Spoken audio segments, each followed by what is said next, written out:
السلام علیکم دوستوں، میں ہوں محمد ظہیر اور آپ دیکھ رہے ہو ایجوکیشنل ولاگ یوٹیوب چینل۔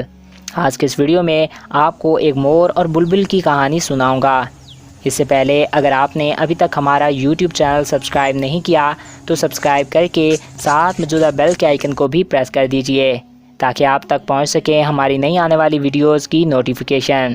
تو چلیے دوستوں، ویڈیو کو سٹارٹ کرتے ہیں۔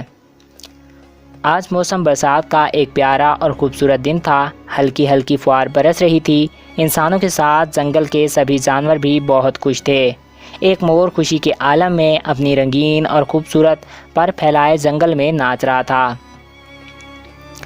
یکا یک اسے اپنی کرخت اور بھدی آواز کے ساتھ اپنی بدصورت پیروں کا بھی خیال آیا تو وہ ایک دم اداس ہو گیا۔ اس کا چہرہ زرد پڑ گیا اور آنکھوں میں آنسو بھر آئے۔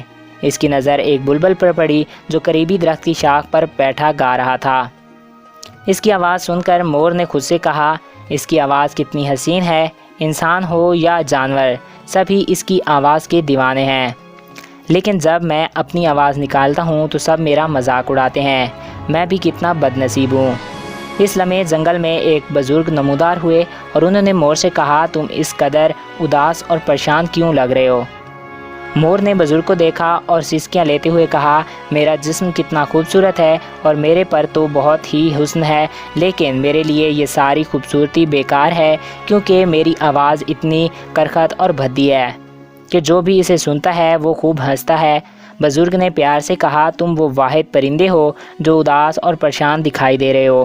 خدا نے اپنی مخلوق کو بہت سی نعمتیں عطا کی ہیں، تمہیں خوبصورتی اور حسن سے نوازا ہے، عقاب کی طاقت عطا کی ہے، بلبل کی میٹھی اور سریلی آواز ہے، اس لیے اپنی خامیوں پر پریشان مت ہو بلکہ اپنی خامیوں کے ساتھ جینا سیکھو، اسی میں خوشی بھی ہے اور اطمینان بھی۔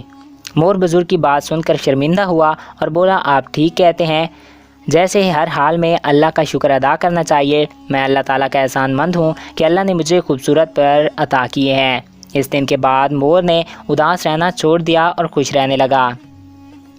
سو فرینڈ، آئی ہوپ آپ کو یہ کہانی اچھی لگی ہوگی۔ مزید ایسی کہانیوں کے لیے ہمارے اس یوٹیوب چینل کو سبسکرائب کرنا نہ بھولیے گا اور ویڈیو کو دوستوں کے ساتھ شیئر کیجیے گا۔ Thanks for watching. اللہ حافظ۔